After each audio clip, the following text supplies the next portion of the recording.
We just seen Ganondorf's return in the new trailer. The Gerudo village, there are no males in there. Every 100 years, There's like a male born. there's a male born, and that by that birthright, they are to be king. I'm wondering though, like, because again, this has happened long ago.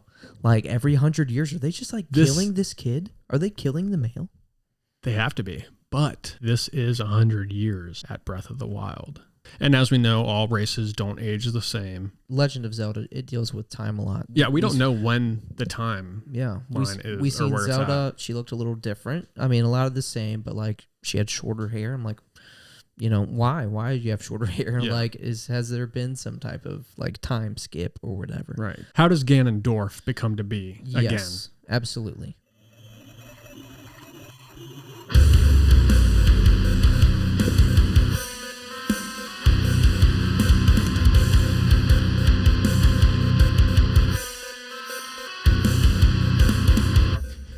Welcome back to the Hardcore Podcast. This is episode 25. We are a quarter of the way to 100 episodes. Oh, yeah. This is a pretty big one. Yeah. It's a pretty big one. Crazy. I'm your host, Robert Melton. And I am your co-host, Christopher Norwood. And today we're going to be doing a lore video on the Legend of Zelda surrounding the Great Calamity and up until the Breath of the Wild. So yeah, Breath of the Wild for the most part. We're going to try and mainly focus on Breath of the Wild. But to do that, you do have to kind of backtrack a little bit. So we are going to be referencing like the origin of everything, right, but mainly a focus of Breath of the Wild because the origin kind of centers around Skyward Sword. So again, we'll be referenced, but focus on Breath of the Wild. Yeah, and we do want to preface, this is from both of our research and what we kind of pieced together. There are a lot of plot holes in all of the story from what we've seen so far. Mm-hmm. So with there being like plot holes, there's a lot of theories that people have to kind of fill in the gaps. So we are doing our best to like come at this from like our research and our previous experience with playing the different Zelda games. Yeah, and if you know anything about The Legend of Zelda, there are multiple timelines. There are past references, future references. There's gods, there's deities, there's demons, there's humans, there's creatures. There's just so much involved. And this is basically what we've kind of pieced together, and this is the lore as we see it. That's right. That's right. So I guess without further ado, we'll get right into it. Let's go. So, I'm going to start with this. 10,000 years ago, Calamity Ganon appeared to ravage the world in an event known as the Great Calamity. So, the Great Calamity, we're going to get right into it. So, what is the Great Calamity? The Great Calamity, again, is an event that spans like 10,000 years, and it's separated into two parts. You have the first Great Calamity, and you have the second Great Calamity. The second Great Calamity being like where Breath of the Wild really takes place. So, again, the first Great Calamity being what happened 10,000 years ago. You have Ganondorf having given up on his endless cycle of reincarnation, rose to conquer Hyrule Kingdom as the Calamity, a monstrous creature imbuing pure hatred and visible malice. Can you like imagine that just being just full of such pure hatred that your malice is like fucking visible? You can like, see it. I know, that's just like badass to me. And in the games it's depicted as this just aura, it's dark aura. It's like a red, purple tinted, just I don't even know, like a magic kind of fiery. It's just like hatred. Yeah, imagine what hatred is and put that into like a gas-like form, and that's kind of what it is. So again, like Ganondorf has given up on the endless cycle of reincarnation, and he rises to conquer Hyrule Kingdom as the Calamity. Opposing Ganon was an unnamed knight chosen by the Master Sword, a princess with sacred powers, along with the Sheikah tribe, the divine beasts, and the guardians. So real quick, the Sheikah The Sheikah tribe, they're a race of people who are advanced in technology and have direct ties to the goddess Hylia, which we'll get into a little later. But they created these divine beasts and the guardians, which are just like these machine-like constructs. Like the divine beasts are just these giant machine-like constructs, and the guardians are like these like spider-walking constructs. Yeah. Much smaller, but like still they're pretty powerful. If you've played Breath of the Wild, you know what I'm talking about. Right. So again, opposing them was the knight chosen by the Master Sword, the princess with sacred powers, along with the Sheikah tribe, the divine beasts, and the guardians. In their victory, they were able to seal Ganon underneath the castle, but it was then prophesied that Ganon would break free of the seal, as he always had. So that leads us into the second great calamity, because again, the first great was 10,000 years ago. So the second great calamity being the event that serves as the main historical context of Breath of the Wild. 10,000 years after the first great calamity, it was told that the return of Calamity Ganon was imminent. This prompted the king to conduct archaeological surveys and unearth the forgotten Sheikah machines. So what I didn't write down in my notes here is those 10,000 years ago, after sealing Ganon, the king grew fearful of just the Sheikah and just how technologically advanced they were with like the divine beasts and the guardians. So he kind of like banished them. Mm-hmm. So when you play through Breath of the Wild, you meet the Sheikah tribe and you notice they have a much more simple way of life. Well, that was because, again, 10,000 years ago, the king kind of banished, all this, like the constructs. So again, we're 10,000 years in the future from then. So the king has prompted to conduct these archaeological surveys to unearth these forgotten Sheikah machines to confront Calamity Ganon. The king asks of each race to come up with a champion to pilot the 4 divine beasts. So the 4 that were chosen were Mipha, the crown princess of the Zora, Daruk the Goron, Rivali the Rito, and Urbosa the Gerudo. So those were the chosen 4 champions to aid Princess Zelda and Link in defeating Ganon. So we're going to go a little more into those champions. Yeah. And the divine beasts and like what they actually are and like what they may represent, what they look like, shit like that. So let's see. You want to start with Mipha? Yeah. So that was actually the way that I had broke it down. That was like the route I took. Okay. So I went like the Zora's domain, the Gerudos, the Rito, and then Urbosa. Okay, cool. Perfect. I'm directly in that order. Nice. So Mipha, Princess of Zora, mm-hmm. and the pilot of Varuta, as you had just said. So Varuta, before we get into Mipha, resembles an elephant, mm-hmm. and its element is water. The trunk is opposable and can spew an infinite amount of water. Oh, infinite. And Ruda is named after the Rudo, the sage of water. Very cool. Yeah, so these divine beasts, they're gigantic. Yes. Like, it's basically unfathomable how big they are. Mm-hmm. But more on Mipha. Let's see. She has the gift of healing, and she is the friend and love interest of Link, the main character, the protagonist. Everybody knows who Link is if you're listening to this. I would definitely say it's maybe like one-sided. It's very one-sided. Yeah. I mean, let's be honest. I don't want to give the impression that like Link also loves her, which I'm sure there's definitely some care there, but there's no information to whether like he felt the same way, mm-hmm.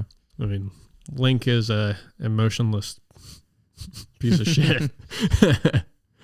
Let's see. Daughter of King Dorphin, Mipha met Link when he joined a group of Hylian diplomats visiting Zora's domain at the age of 4. So he was very young. Very young, and again, he was like a very skilled swordsman. Yes. So even at the age of 4, he could take on like Hyrule knights and like defeat them. Yeah. Beat them. So literally born to do this. Yes. Yes. So badass. So during the time with Link, she would heal him a lot due to his recklessness. Mm-hmm. When Princess Zelda came to Zora's domain, where she asked Mipha if she would be the champion of the divine beast, Varuta. Mipha was overjoyed and, feeling a sense of duty to stop Calamity Ganon, agreed to Zelda's request. So that's how she, after the trials to become the champion, accepted it and became the champion for Varuta. Nice. And, you know, so Zoras, they age much slower. Yes. Than like Hylians. So like Mipha is literally able to watch Link just like grow up and see how courageous he is. So this is kind of where like that soft spot kind of started, like spending all this time with him, literally watching him grow up, healing his wounds, just seeing again just like how courageous and like how powerful and skilled he is. Kind of hard not to catch some feelings, you know what I'm saying? Yeah. Yeah, exactly. So, do we talk about you want to talk about the demise as I go through these? Sorry? Not demise, but their demise. Well, I think you have more on that. Okay. Yeah. And we'll just run through it. I mean, it's not. Well, before too much. like, you know, she has kind of liked Link for a while. Yes, this is like years of, you know, probably at least 15 years almost. And she eventually comes to a point where she's like, I'm in love, like, with this Hylian. I'm in love with Link. Yeah. So I just thought it was cool, and I wanted to note that she, like, crafts this Zora armor for Link, which traditionally, like, the princesses will craft this armor for, like, Zora that they want to marry. Yeah. So I want to say there was a tale, and, you know, she's probably, like, kind of ashamed of this because, like, the Zora are very proud. And I don't know if it's like her brothers or just people that she really looks up to. Like some of them aren't the most fond of Link. You know what I'm saying? So she kind of keeps this to herself. So like just for you to like still like craft this armor for Link, like that's saying a lot. Yeah. Like, she really did. Like she was in love with Link. I don't know. I just think that's really cool. No, it definitely is. So, yeah, you just went over that. And so when the Calamity happens for the second time, at the start of it, you know, they're all kind of gathered. I believe, what were they at? A ceremony of sorts? The knighting of Link or something like that? Yeah, well, I know, like, Zelda had asked knighting, them all to, like, I think they were at some mountain, but they were asked to all come here. Oh, so that's, okay, sorry. That's what you're asking about. So yeah, I didn't know if you just want to go over the other champions and then we can get into them, okay, like perfect. the fall of them. Perfect. Yeah. Sorry. So Daruk, the Goron champion. My boy. Daruk is the pilot of Varudania. He possesses an ability called Daruk's Protection, a red crystal polyhedric barrier that can deflect any attack or incoming damage to the user. Daruk met Link when he came across a Hylian being attacked by monsters, but before he could get to them, the monsters were defeated. Another monster went to attack Daruk, but the Hylian saved him. This Hylian being Link. Daruk declared Link his brother over their bond of food and trust. Because Daruk, Gorons, they love to eat. And they like eat like the same thing. And Link just so happens to love to cook. And it goes hand in hand. So there was like a beautiful like friendship there. And real quick, I forgot to mention with Mipha, another aspect that went into like Zelda choosing her as one of the champions. So she had a light scale trident made for her. And apparently she was in a league of her own. She was just so skilled in combat with this trident that, you know, Zelda seen that as well and was, you know, that was part of the reason why she chose her to be. Yeah, very skilled fighter. Yes. So when Princess Zelda came to Goron City to ask Daruk to become a champion, he immediately accepted. When Zelda's 7. Oh, okay. Zelda's 7. I kind of skipped ahead there a little bit. Oh, that's okay. That's okay. I mean, there's a lot of information, so it's all good. Okay, so that's essentially all I have on Daruk, aside from, you know, what we're going into. So yes, you have more about what he does, right? I don't have too much on him. So again, he's the champion of the divine beast, Varudania. Another little fun fact about him. Did you see that he's like afraid of dogs? I did see that, yeah. So yes, he's afraid of dogs due to an incident when he was young. I want to say he like stepped on the tail of a dog, and obviously the dog's going to be angry, and that just kind of traumatized him from there on. So even with that being said, Daruk is a very courageous and skilled fighter, especially when it comes to his weapon of choice, the boulder breaker. Yeah. So, this has been said. Shortly after meeting Link, he was very impressed by his strength, as it was very close to that of his own, and due to the similarity and the fact that Daruk loved to eat just as much as Link loved to cook, Daruk looked at Link as a brother. Yeah. So yes. Another fun fact about the dog thing. When Zelda asked him to be a champion, he accepted. However, he did ask Zelda, he was like, is Calamity Ganon a dog? Well, I guess when you do see Calamity Ganon, it's like represented as this like boar-like aura creature, which, I guess can be like, could it be a dog or? I guess he was like, hell no. Yeah. If it were to be a dog-like creature. No, find another champion. Yeah. So Daruk's cool. And how would you describe him? How would you describe Mipha? Like a aqua. They're like water. Yeah, so a lot of them are like blue, but Mipha and her brother, they're red. They're like kind of red. They have kind of like fins coming out of their arms, and they're very fast in the water. Right, and not in a weird way, because obviously she's like some looks like an alien, alien-like creature. Like you can tell she's still like beautiful. Yeah, again. Not to be weird, don't take that too far, but like still you can tell she's very feminine and very beautiful. Right. Whereas she's Daruk a princess. She's a princess. Whereas Daruk is a Goron. So if you played any of the Zelda games, they look very similar, but he is like huge. He's got like this white hair. He's huge. He's very friendly. Think of like PC Master Race hair. Yeah, but he's like a fucking bro. Yeah. Like he's awesome. And their race kind of resembles like a humanoid rock. Yeah, like a humanoid, like just like boulder. Yeah. But they look cool as hell. Yeah, I've always thought they looked really Who's that dude from Fantastic Four? The Thing? The Thing, yeah. Imagine if that was like in... Yeah, that more of like a belly gut. Yeah. Because they are just like a boulder with fucking giant arms and like smaller legs, much smaller legs. Yeah. But I want to say he's noticeably much bigger.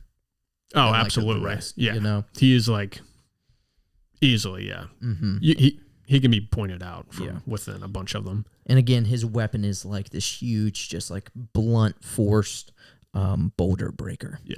Yeah. And you talked about like the ability he has, right? Yeah. Which is like this like hexagonal shield that he's able to like just kind of summon around him. Mm-hmm. What was that called? Daruk's Protection. Daruk's Protection, whereas Mipha has like healing ability, correct? Okay. Yep.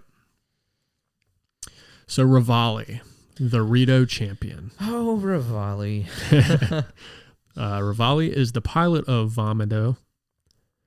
Actually, I didn't even go through Varudania. So it's like a lizard, right? Like it's a gecko, salamander. A salamander. Yep. Okay. And it's cool because when you see this, I mean, again, they're huge. So when you play through this game, we have a vast world to explore. Mm-hmm. You can be very far away and still see these like divine beasts like in the distance. Yeah. And it's cool because the Gorons, they live on this mountain, and you see Varudania just like on the side, this like fucking salamander. So again, Varuta, we have an elephant. Varudania, we have like a salamander. Yeah. And for Revali, the Rito champion, you see Vomito, and you can literally see that at pretty much any point in Breath of the Wild. Yes. Because it's so massive and it's flying. Yes. So whereas he's like this bird-like creature, it's obvious that he's going to be the pilot and the champion for the Divine Beast Vomito. But more about... Varudania. It resembles a salamander. Its element is fire, and it has 4 compartments near each of its legs that store guardian sentries. Ooh, wow, so that's the really Sheikah really did this one up. That's what I'm saying. Again, a tribe just Even because these were created 10,000 years ago from when this 10,000. game takes place. Like, imagine our world now, 10,000 years of technological advancement. Yeah. Well, think of the advancement we've made in just 100 years. That's what I'm saying. In 30 years, I mean, we didn't have we have computers in our pocket now. Yeah, that is very true. And again, like that just goes to show like why the king then was like fearful of this. Right. Like they literally just sealed away this fucking like, demon of a man. So he's just like, hey, like we don't want any more trouble. Like you got to do away with these beasts because y'all could take over at any point. Exactly. Yeah. So, I mean, once you have one of these divine beasts in your possession, you could pretty much, for the most part, rule Hyrule. Yes. Oh, absolutely. Absolutely. All right. So, the name of Rudania is an anagram of Darunia, the Sage of Fire. Oh, okay. Okay. And which was another, what's the race? Daruk's race. A Goron? Goron. Okay. Which is another Goron from previous games. So the Sage of Fire, he was a Goron? Yeah. Oh, okay. Very cool. Very cool. Yeah. So switch the letters around a little bit, and there you have. Hey, there you go. Yep. All right. So Revali. Revalio. He's the pilot of Vomito. Vomito resembles an eagle. It represents the element of wind. That kind of makes sense if you've played the game. Mm-hmm. To protect itself, it uses a force shield maintained by 4 generators, one on each wing, one near its head, and one near its tail, with its pilot being Rito. It may be named after Medley, the Rito Sage of Earth. I don't think it's confirmed. Yeah, that would be interesting with it having like an obvious element of like, like air and wind. But interesting. Yeah. So Revali had the ability to create an updraft that allows him to soar into the air, later named Revali's Gale after him.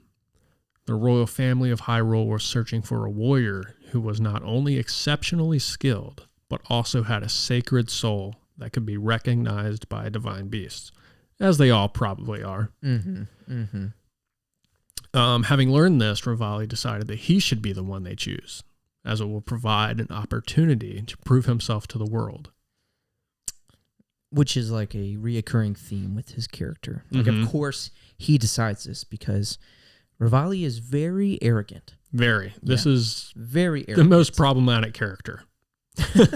He is just a dick. Understandably so, because of the Rito, he is like by far the most skilled. Yeah. But again, like that sums up his character. Imagine he's just so arrogant and like pretentious. Imagine the Sand Snake from Game of Thrones. Yes. And like look wise, a much bigger, more badass Falco from Star Fox. Literally. That's exactly what he is. Yeah. But like he's also just like he's really cool looking. He is. Like, dude, they killed it with the champions. Like, I know these races are established already throughout the games, but like, for lack of better descriptive words, they're just so cool looking. Yeah, and they definitely did a good job making them stand out within, changing a few things. Right. Like, yeah, Daruk does not look like every other Goron. Exactly. He's massive. He has flowing locks. I mean, he's beautiful. He's a beautiful man. He is. No, he really is. He is a beautiful man. Common theme with the champions. They're beautiful. I mean, wait till this next one. So did you you have more details on Revali, right? I'll just read off what I have on Revali. So Revali of the Rito and champion of the divine beast Vomito.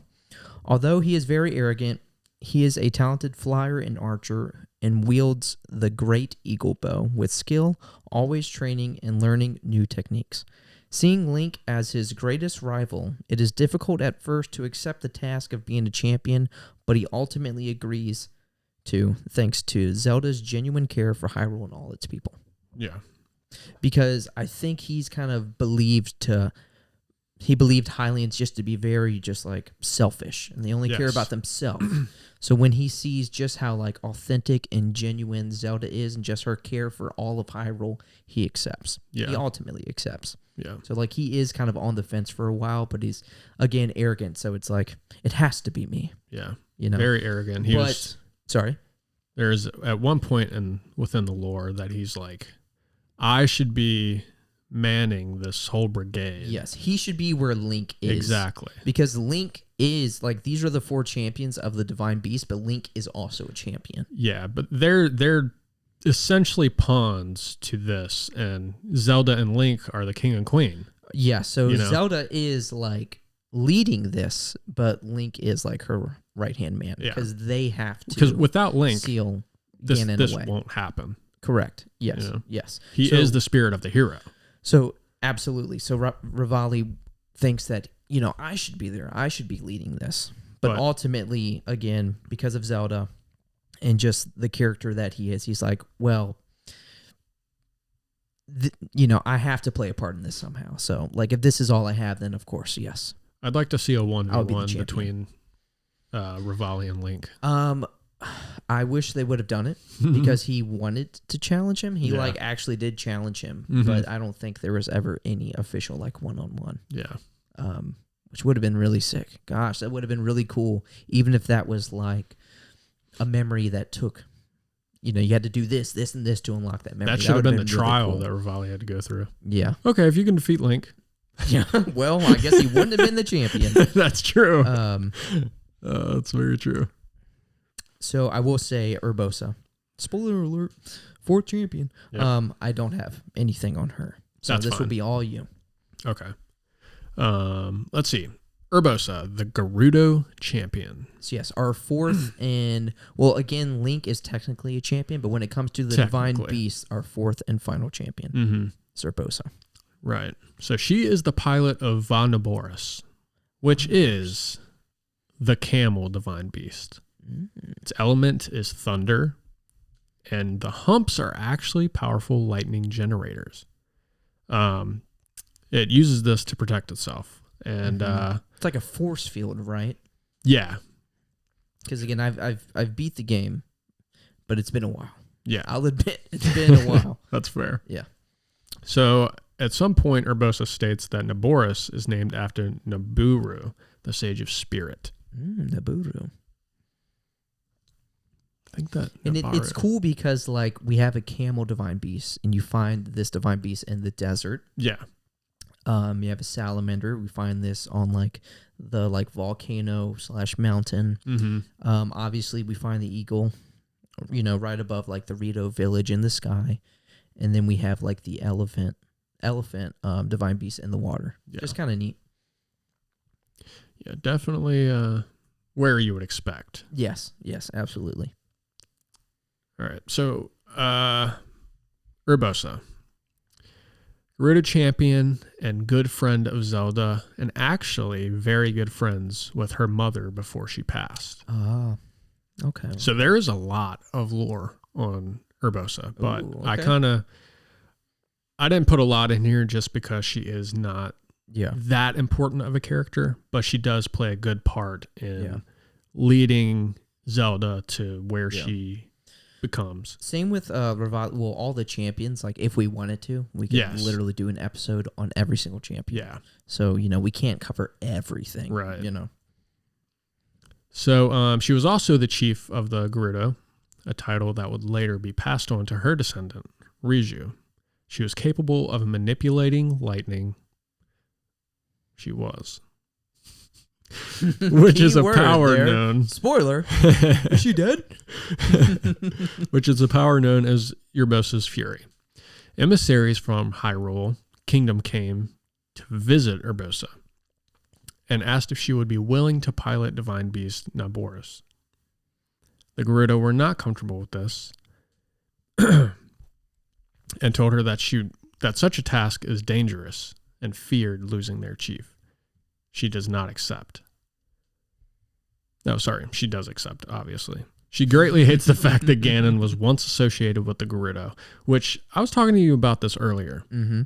So the Gerudo village, there are no males in there. Correct, for the most part. Yeah. And this is said to be because, although I don't think it's a fact, but because Ganon, when he was Ganondorf, that kind of left a bad taste in their mouth. And for thousands of years, they were just associated with male Gerudos were associated with Ganondorf, and they kind of banned that from the village. I remember going back to like Ocarina of Time. So, he's a male Gerudo. I don't know if you knew this, but every 100 years, do you know where I'm going with this? Yeah, yes. There's like a male born. There's a male born, and that by that birthright, they are to be king. Yeah. So I'm wondering though, like, because again, this has happened long ago. Like every 100 years, are they just like killing this kid? Are they killing the male? They have to be, but this is 100 years at Breath of the Wild. You know where I'm going with this? Oh, sequel. Oh shit. So yeah. Okay. I'm containing myself. That's a really good point, though. There's some. Damn, we just got hit with some fucking theory. Yeah. It just genuinely. There's a theory going through our head for Tears of the Kingdom coming up. Okay. Interesting. Okay. Yeah. All right, sorry. Urbosa, was that about everything, or? I think I got a little bit more. Okay. Let's see. They feared losing the chief. They hate the fact that Ganon was once associated with them. And that does seem to be all I have. So, yes. So those are the 4 champions that were chosen, one of each race and their respective divine beast. So again, they were chosen to aid Princess Zelda and Link in defeating Ganon. But to do so, they had to rely on the divine powers of the royal family's bloodline to seal Ganon away, that being Zelda. And with the death of the queen, like you had mentioned earlier, this immense duty fell on Princess Zelda, who hadn't been able to tap into her sealing abilities just yet. So, with that being said, with that being the case, she was ordered to travel with Link and focus on unlocking these powers. Skipping a lot here, but unfortunately, having learned from his previous defeat, Ganon created 4 phantom embodiments of himself, each tasked with corrupting and taking control of the divine beasts and killing the 4 champions. Yes. So, do you happen to have each phantom blight that was created? I sure Because did. I know. Okay, yeah. Let's talk about that real quick. Right. So I know for like Vavruta, Mipha's divine beast, we had water blight Ganon. Yep. Is that correct? Yeah. So I'll read you what I have here. Yeah, take it from there. So their mission failed, right? The champions. Yes. Yes. Their mission failed when Ganon, now aware of the threat that the divine beast posed to him, sent the 4 blight Ganons to wrest control of each beast. Right. The blight succeeded. The pilots of each divine beast were killed, and Ganon took control of the 4 beasts. But following Zelda's containment of Ganon at Hyrule Castle for nearly 100 years, the divine beasts and all guardians under his control fell dormant. Right. And we're going to get more into that. Right. But like, Ganon has been sealed underneath the castle for 10,000 years. He's had a lot of time to plot. Yeah. He knows what went wrong last time. So he's come up with, like, I'm going to create these, phantom embodiments of myself to go after these divine beasts, because that's the key to winning. Like, I need to get rid of the divine beasts. Yeah. And that's what he did. So here's how it kind of went down for each of the champions? Champions, yeah. Well, I was thinking Guardian, but I was like, that's not it. All right, so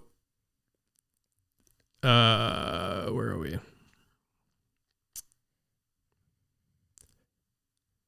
Okay. After the ground begins to shake and the realization that Calamity Ganon has emerged, Mipha attempts to reach her divine beast. However, Mipha swam through the Linear wetlands and up to Zora River because for some reason they were far as shit away from all the divine beasts.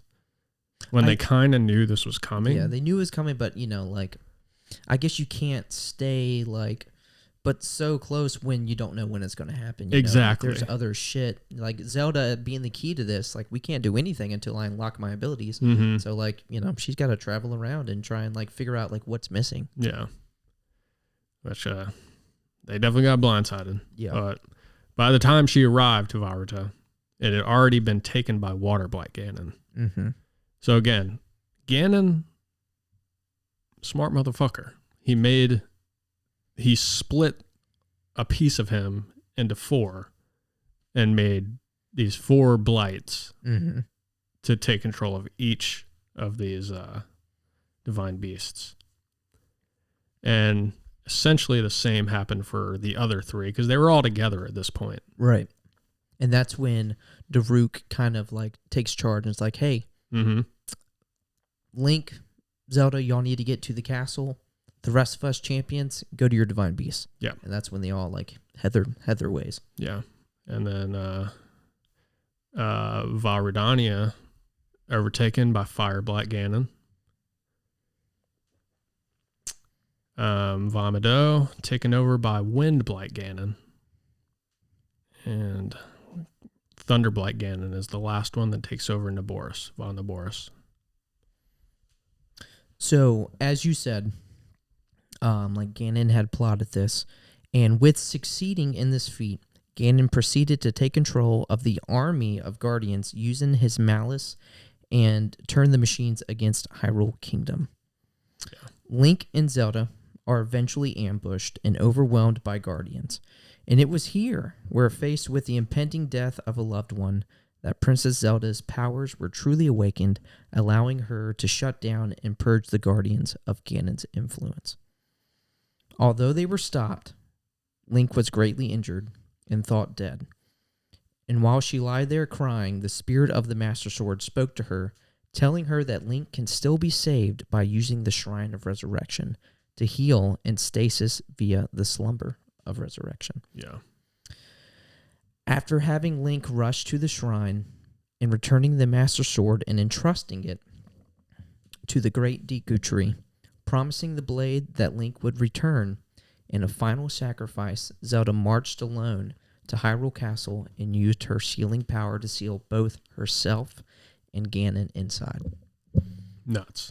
Yeah. Absolutely nuts. So again, in this meantime, like, I didn't mention this, but Zelda is part of like this research team. She's part of this like Sheikah research team, and the Shrine of Resurrection was something that her team had discovered. Right. And they learned like, hey, that this has this stasis power and the slumber restoration power to kind of like heal and also almost like stop time just while you're in this like capsule, while you're in the shrine. Yeah, so that's why when you start the game as Link, 100 years have passed, but he's still like 17 years old. Yeah, because at the beginning of the second Calamity, Zelda and Link are only 17. Yeah, it's actually her, I think when everything happened, it's on Zelda's 17th birthday. Yeah, her 17th birthday. Yeah. So,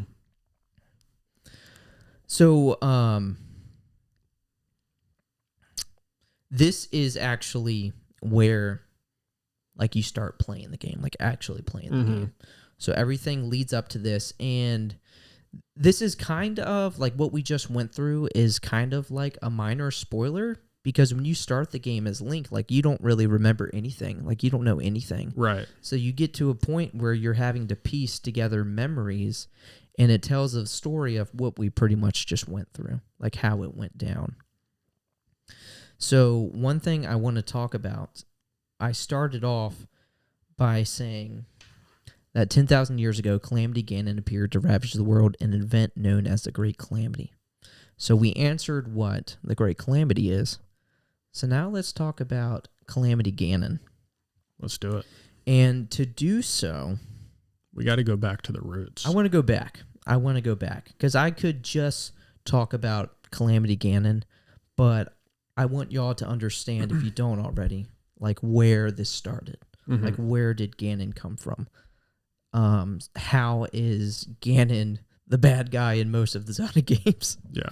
So all right. I should maybe start this off with some context before you dive in. We're talking Ganon, but to do so, I'd like to go back. So in the beginning, the Golden Goddesses created the world, the laws, and its people. Let's talk about the Golden Goddesses real quick. Yeah. So the Golden Goddesses, there are 3 of them. Din, the goddess of power. Nehru, the goddess of wisdom. and Furor, the goddess of courage. They are the creators of the world, and more importantly, the Triforce and the laws, as you stated. The three associated characteristics of power, wisdom, and courage is the Triforce. And that's something I didn't know until kind of recently. What? What's that? What exactly the Triforce was. Yes, because the Triforce is a big part of like every Zelda game. Yeah. You know, huge, massive part. Very. So now that we know what the Golden Goddesses are, what the Triforce is. So after creating Hyrule, they left the Triforce in Hylia's care before departing from this world. Do we want to talk about Hylia here? Sure. Okay. So Hylia, beginning as a divine entity, she was later reborn into a mortal form as Zelda, a true ancestor of the royal family of Hyrule, imbued with the essence of the goddess Nehru, the goddess of wisdom. And again, we're going to get more into that. Yeah. So what I have here is Hylia. Hylia is the goddess created by the deities, which are the golden goddesses, to watch over and protect the Triforce. So this isn't something, at least I don't think it's official, but I like to think that she perfectly reflects the power, knowledge, and courage that the Triforce and these deities symbolize. Yeah. Because again, if you're creating this goddess with like the sole purpose to watch over the Triforce, I would think that she perfectly reflects it, you know? Yeah. So the goddesses left this world. And before they did that, they created the Triforce to kind of give the world balance in a sense. I was thinking the same. Yep. So that's what Hylia is there for, to protect the Triforce and just give balance to the world. Absolutely. So again, after creating Hyrule, they left the Triforce in Hylia's care before departing from this world. One day, a crack opened up in the earth, and the demon king Demise and his army came forth from the fissure, hoping to make this world his own. Hylia, uniting with the races of Hyrule, put an end to Demise and his horde, sealing him away, but the battle left her mortally wounded. And knowing her death was near, she created a contingency plan. Hylia had the goddess sword created and made it so she would be reborn among the Hylian people, like you were speaking about. She entrusted her friend Impa with looking after her newly reincarnated self and set up trials and left messages for the one who would become her chosen hero. So her reincarnated self's chosen hero, who we know to be Zelda. Through these trials, the goddess sword could reach its final form, becoming the Master Sword, but not reach full power until awoken by Hylia's reincarnation. When Demise's inevitable return came, the power of the Master Sword was too much for him, ending in Demise's defeat. But with his last breath, and this is really important, with his last breath, he vowed that his hatred and the curse of the demon tribe will be reborn in a cycle without end as it evolves, cursing those with the blood of the goddess and the spirit of the hero. Yeah. So Demise was full of so much hatred and malice that in his final breath, he cursed the world that this evil will be reincarnated in a cycle time and time again. Yeah. So this is what we know to be Ganon. Like, he is that imbued hatred. So the reason Ganon is an enemy in essentially 99% of all the Zelda games is because he is the inevitable bad guy. Right, he literally cursed this world for his return. There's also, I think, as long as there is like a pure hatred, even if it's not Ganon, I believe that is still like the reincarnation of malice, of Demise. So again, as convoluted as the timeline and Ganon is, this reincarnation of hatred is where Ganon starts.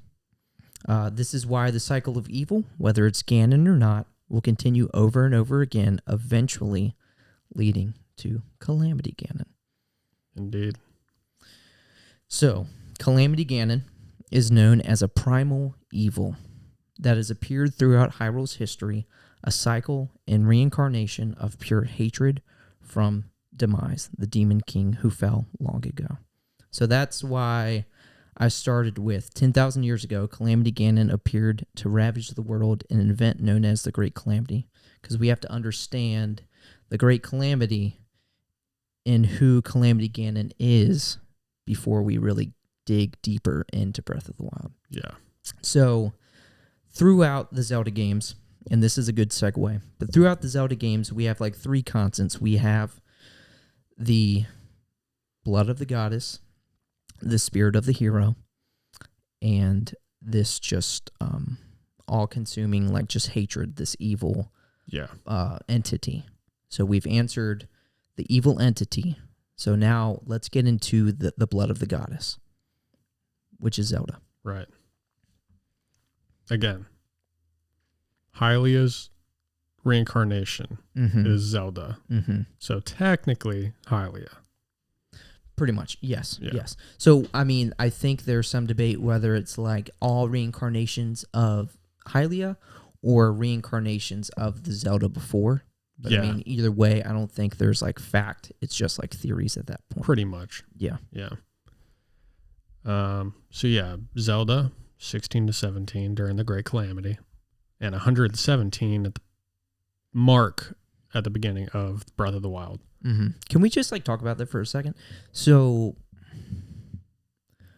for the first 17 years, like her power wasn't fully awoken, and like right when it is, she takes care of Link, Shrine of Resurrection, and then just so bravely, so courageously, just marches and all alone. Yeah, all by herself to Hyrule Castle. Again, if you've played Breath of the Wild, you know just how like dark and just evil this is, because this malice is just like circling this castle, this kingdom. So imagine just how like scary that shit would be. Yeah. And for 100 years, you were just like sealing and containing Ganon just to like this castle. Like that's just powerful. That's crazy. Yeah, you live 17 years, you know, this jolly old lifestyle. Not really. No, not really. But then 100 year, you're just stuck there. Yeah. Waiting for the just return waiting. your knight. Yeah.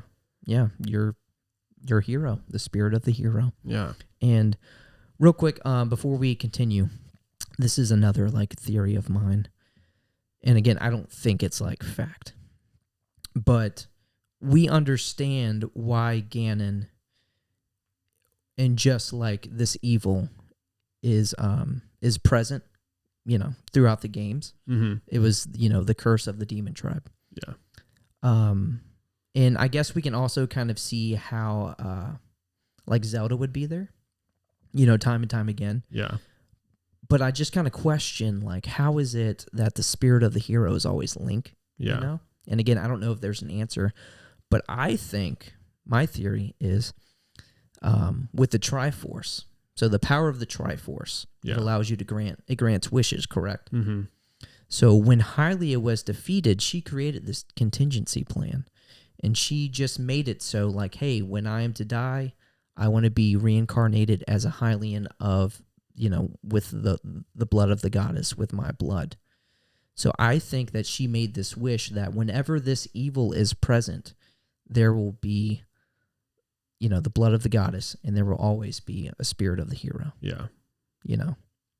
And maybe, you know, that's why the the Master Sword is present, because it chooses this hero in the time of need. Yeah, well, she made the Master Sword. Yes. Essentially, she made the Goddess Sword. Right. So essentially formed into the Master Sword with Fee.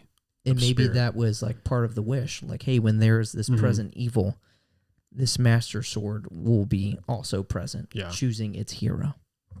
So again, just a theory of mine. It would explain why there's always, you know, the soul of the hero. Why there's always Link there to like kind of save the day. Exactly. But yeah. No, I agree with that. Yeah, so each incarnation of the princess is chosen by destiny to be the keeper of the Triforce of Wisdom. In each respective era, which is the main reason she plays such an integral part of in the Legend of Hyrule. Thus, the series name, The Legend of Zelda. Mm-hmm. She is the most prominent and important part of the story. Right, right. She's the one that is sealing the darkness away each time. Yeah. Along with like the sword and the hero. So during the Great Calamity, Zelda is a leader of the champions of Hyrule, as we know. At the age of 7, Zelda began training her sealing powers that she had passed down from her royal family, though she had to learn all on her own as her mother passed a while, about a year prior, I think. After meeting the champions, Zelda leaves the castle to research ancient technology and feels the presence of Ganon and devotes herself to learning all she can about the ancient relics to stop him. Now, she didn't learn much. In fact, she didn't learn much at all. Mm-hmm. She didn't even learn her sealing powers until the last second. Right, right. Everybody died. She was the sole person there. Mm-hmm. And now, at the end of the Great Calamity, the second Great Calamity, she's just holding Ganon for 100 years until the hero shows back up. Right. But soon thereafter, Link is appointed as Zelda's knight. During her time with Link, Zelda wonders why he never speaks. Link's initial silence causes Zelda to believe that Link despised her due to her inability to use sealing powers, despite being the daughter of Hyrule's royal family. Over the course of their journey, both start to open up to each other and realize how similar they are in their hardships of fulfilling their respective tasks. Her growing care and relationship towards Link plays a crucial role in awakening her legendary abilities, as Link sacrifices himself to save Zelda's life, and Zelda's power awaken when she tries to rescue the Winded Link from a guardian. Mm-hmm. So Zelda hears a voice inside the Master Sword saying that Link can be saved and orders the Sheikah to transport Link to the Shrine of Resurrection. And this is, again, at the end of the second Great Calamity. Well, it's the, like, part 1. Right. Like, the end of, like, part 1. Exactly, yeah. Because the end of Breath of the Wild is, like, the end of the second Great Calamity. That's true. Yeah. Very hard to decipher. Yeah. Well, I'm just wondering, do you have any theories as to why it was here when her powers awoken? See, that's where I am kind of confused, because this is essentially the only game where the Triforce isn't in like the present. Game. It's never present. Like, obviously you see it in the art, right, and you see it on the uniforms, and like it exists, but it's never actually said in the game. And we were talking about this before as to maybe why. Mm-hmm. So throughout the games, the Triforce is present within the sacred realm. And the sacred realm changes throughout time. So throughout these games, it's like it's changed. It's not like the exact same throughout all the games. Yeah. So if the Triforce, resides in the sacred realm changes throughout time, maybe the Triforce also kind of changes? I suppose it would. Not to where change form, right? But like maybe how you obtain it or something along those lines. Yeah. See, I'm thinking that maybe within herself, like Zelda has shown great wisdom. She is a scholar. Maybe in just her position, she has shown great power. Maybe power alone and just holding him for 100 years, Ganon. Yes. So maybe what was missing was the courage, which she initially, going into Hyrule Castle alone, showed the courage. Well, it had to have been shown prior. Oh, right. You're right, because that's what awoken. Yeah. Yes. So maybe just the courage with being... well, because this was the first time that she has been present to some type of attack. Yeah. You know? Yeah, because she rescues Link, essentially, because Link kind of falls Right. trying to rescue Zelda, so she has no choice.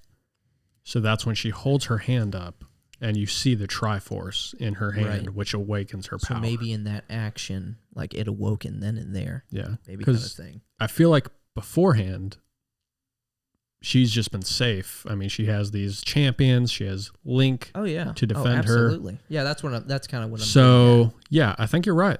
That was the missing piece. Yeah. And again, like, I don't know if this is already... This is speculation. ...been answered. I think this is definitely speculation. It's never said. Right. So, but yeah, that theory definitely makes sense. Yeah. I think there's times throughout the games where, like, and this may be where, like, the plot holes kind of fall, is like they leave it, open-ended for speculation. Mm-hmm. So, like, everyone kind of has their own take on, like, how this story, how all of them kind of come together. You know what I'm saying? Yeah. So maybe this is one of those points where there is no, 100% like fact answer. It's just like, how are you taking it? And that's how I took it. Yeah. I mean, I'd say the same. Yeah. That definitely makes sense. I mean, like, it makes sense to me at least. Yeah. So did you have anything else on Zelda? Aside from that, she transports him to the Shrine of Resurrection. She goes to the Korok Forest, obviously, places the Master Sword in the pedestal. Mm-hmm. And then she spends the next 100 years in keeping Calamity Ganon at bay. I'm wondering, though, like, how did she not age, That's also because obviously she looks like a teenager. She's 17 years old, so, like, she ages, she's a Hylian, so she ages like, what we have to compare it to is a human. Yeah. So how did she not age? I don't know if it's maybe just using her powers of sealing, if that just is almost like the stasis that Link is Honestly, probably. Yeah. Again, I don't know if there's any like factual evidence that supports that, but like royal blood. Yeah, maybe. Maybe they got lazy and didn't want to make her age. Maybe. Maybe. I don't know. The Ash effect. Yeah, the Ash effect. There's your Pokemon reference. Yep, there you go. The plot armor. Mm-hmm. All right, so again, we've explained Ganon, how he's present. We have Zelda.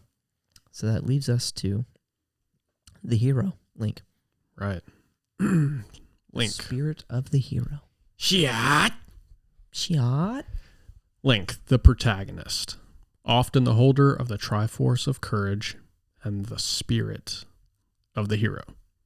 When Link was only 4 years old, he traveled to Zora's domain with a group of Hylians on order from King Rome. Even though he was so young, he was already an exceptional swordsman. Mm-hmm. Mifa describes him as being curious and full of energy at this age, but also very reckless. When he was 12 or 13 years old, Link drew the Master Sword from its pedestal, the location of which had long been a mystery. Now that, looking into this, I was not really sure what it meant. So, are they saying it's a mystery? I really don't know. Again, with like my theory of like maybe when there's like such a dark presence soon to be like unsealed or awoken, maybe the sword makes itself present. Yeah. So Link found the sword before even knowing Zelda. He did. So I'm asking, like, he did. That's what I'm picking up from this. Oh. So I assume. Well, I don't know. There's no way, because again, when he was 4 years old, like, he was brought to like Zora's domain, and that's where he's like fighting. Remember, he would fight like Hyrulean knights and beat them at the age of 4. That is true. So he would have to know. Yeah. So at that point, I think there's definitely a slot of time that isn't like filled in. Of course, yeah. Something to look into. But yeah, sure. We'll look into that for sure. Due to the slumber of restoration, Link is chronologically over 100 years old now in the Breath of the Wild, although the slumber appears to have helped him retain his age. Yeah. I'm guessing, like stasis, the stasis. Yeah. Let's see. Yeah, I don't know. It is just weird. They just keep the characters young. Well, now that I'm thinking about it, so through stasis, he's able to stay 17. Yeah. Because again, actually no, because the Sheikah slate was left there, correct, with him. Because he gets the Sheikah. It gets left. Okay, I was gonna say because maybe Zelda had the Sheikah slate, because that allows you to use like stasis and things. So that would have explained how maybe she wasn't able to age. I mean, but still, like she may have may have her own the blood of the goddess. She has like powers of her own. Yeah, you know, I mean, with Link having a Sheikah slate, it doesn't exactly say that that's the only one, because most people in Hyrule know what the Sheikah slate is. Yeah. You know what I mean? Yeah. Oh, absolutely. And again, like we are already through this research and just like talking about this, we already are hit with some questions. Yeah. We have a sequel coming out in less than a month. Yeah. And as you probably know, with like a lot of like the Legend of Zelda games, as the more come out, there's a lot of questions being answered. So, but also more questions. More questions, yes. I mean, that is true. So, who knows? We may get that question answered. Yeah, right. With, like, the sword, it presenting itself. How did Zelda not age? You know, things like that. Yeah. So, and I mean, the sword, it has a spirit within it. That Hylia put in there, which is Zelda.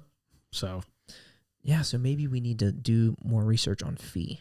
Yeah. The spirit within the sword. Well, let's see. I got Fi pulled up right now. Let's see what Fi says. What you saying, Fi? What you saying, Fi? Oh, such a cool like design. Mm-hmm. So, what do we got? The goddess Hylia created the goddess sword and Fi, an intelligent humanoid spirit who resides in the sword, and gave them the purpose of assisting Hylia's chosen hero, being Link, in fulfilling his destiny to defeating Demise, being Ganon. The enshrined sword inside the statue of the goddess before raising it to the sky as part of the Skyloft, preceding the wing ceremony. Fi appears to Link in his dreams, foretelling his destiny. After Link and Zelda are attacked by a black tornado, Link wakes up in his room where he hears Fi speaking to him, blah, blah, blah. Yeah, no, this stuff may be a little confusing. Because again, this is going into Skyward Sword. Is the origin of the Legend of Zelda. So this is very, very, very far back. I just didn't know if there was something we could find that shows. So here we go. Breath of the Wild. Okay. Although Fi does not appear in person in Breath of the Wild, she is referred to several times and speaks to Zelda on one occasion, which is when she's told that that's when Link falls. Yes, and she's told like Link can be saved. Mm-hmm. He just needs to go to the Shrine of Resurrection. Yeah. After defeating. Okay. So yeah, that's basically all we know as far as Breath of the Wild storyline. Okay, that's interesting. Yeah. So not a lot of details as far as. So again, the questions sword. that may be answered later on. Yeah. Very much. So let's see. Yeah. Anything else on Link? I'll be honest. There's not a whole lot of lore around Link. As Zelda as a whole, like the Legend of Zelda as a whole, Link is basically, how can I say this? A vessel that you control. He never speaks. Yeah. He never shows emotion. You are Link, essentially. You are the link to the Triforce. You as a player. Yeah. Imagine that. So, do you have what would be, and I can start with one, do you have any questions that you're hoping get answered? You know, other than the ones that we've kind of brought up, is there anything else that you're like kind of questioning or like? So the one theory that we were kind of hinting on earlier, we just seen the new trailer. Now 100 years, every 100 years, a Gerudo boy is Right. born. Right. Well, we just seen Ganondorf's return in the new trailer. Mm-hmm. So maybe that has something to do with it. And as we know, all races don't age the same.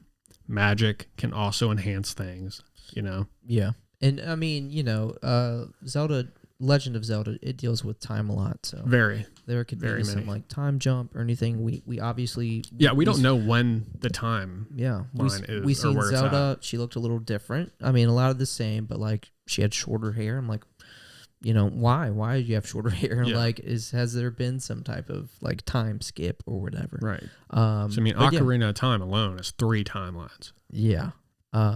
So like you said, with 100 years, a Gerudo boy being born every 100 years, did they actually defeat Ganon in the end of the Breath of the Wild? We're getting a little ahead of ourselves, but but we have that's some a questions. question that I have. Yeah. Okay. Like, yeah. How does Ganondorf become to be again? Yes, absolutely. Because as we know, Ganon so soon, right? So know. soon, and well, soon, I guess, because again, we don't know how much time has. We literally have no idea. Skipped here.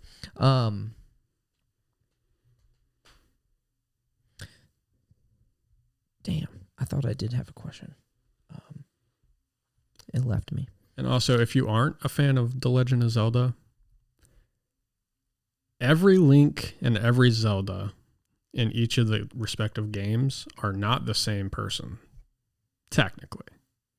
Some are, but all other variations are not the exact same entity. You know what I mean? Yeah. Yeah. So again, this is where it gets very convoluted. Very. Different timelines, alternate timelines. I mean, there's just so many paths. Yeah. So if you're a Zelda fan, you probably are well aware. You know all about this.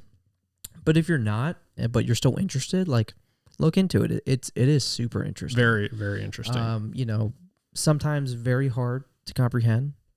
Hence, how convoluted it is. Yeah. But like it's really interesting. It's really interesting. What do you think? And we can wrap it up. What else you got? So I have something to end on. Okay. So that's why I ask. Yeah, I mean that's a good spot. So with that being said, if you couldn't tell, this is going to be like a two-parter, because this was such a beautiful game, such an incredible game, and we have a sequel coming out less than a month. Yeah. So like I want to do this game justice. I don't think I can do that with just one episode. I don't think we can do that with just one episode. Yeah. So we have kind of set the blueprint, laid the groundwork. Next episode, we'll be discussing like Breath of the Wild, like the story. Yeah. So we were just setting up the lore. We wanted to, I guess, kind of introduce you to Ganon, Zelda, Link. Maybe not introduce is the right word, but like explore who they are. Explore, refamiliarize yourself with these characters, the champions. Mm-hmm. All these characters play like a vital role in this game. Yeah. So, and not only that, but we are probably going to discuss like theories that people have and that we have about like what is exactly happening. Yeah. Because there is so much left unsaid within these games. And we had originally said we're not going to talk about it, the trailer. But again, with the new game coming out, we did see the trailer and so many questions. So like we're going to rip apart these trailers. We're going to discuss Breath of the Wild as a whole, rip apart these trailers, come up with theories, ideas, what we think this sequel could be about, because that trailer was awesome. Yeah, and I'm excited to do that because we can come back to to this podcast and be like, oh, well, I'm a fucking idiot, or holy shit, I can't believe I predicted that. Yes, absolutely. So what I'm going to leave you with is a little bit of like the very start of the game. Okay. Like when you actually start playing. So a lot of this has been said. We know about Link awakening from the Shrine of Resurrection or Restoration. So Link awakens from a deep slumber, hearing a mysterious voice that guides him out of the Shrine of Resurrection and out into the vast kingdom of Hyrule. Shortly after he is met by an old man, we soon find out to be the spirit of the deceased king of Hyrule, King Roam. The king tells Link of the battle that took place 100 years ago, the battle we went in pretty deep detail with. The battle that took place 100 years ago against Calamity Ganon, and the kingdom's loss against this great rival, but leading to Ganon being sealed away within the Hyrule Castle. With his power growing, he tells Link that he must defeat him before Ganon breaks free and destroys the entire world. And with the next episode, part 2, we will go into the rest. Indeed.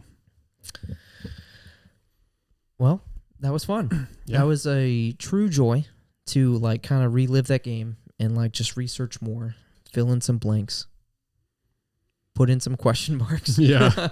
Lots of question marks. But that has been part 1 of the Breath of the Wild like lore deep dive. Mm-hmm. This is Hardcore Podcast, episode 25, and we will see you next week with the rest. Part 2. Let's go. Later, dude. See you, man.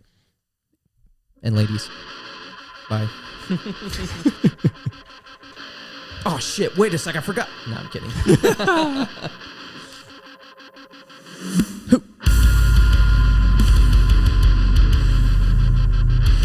Damn, dude. We forgot to mention Majora. Ah, Skull Kid.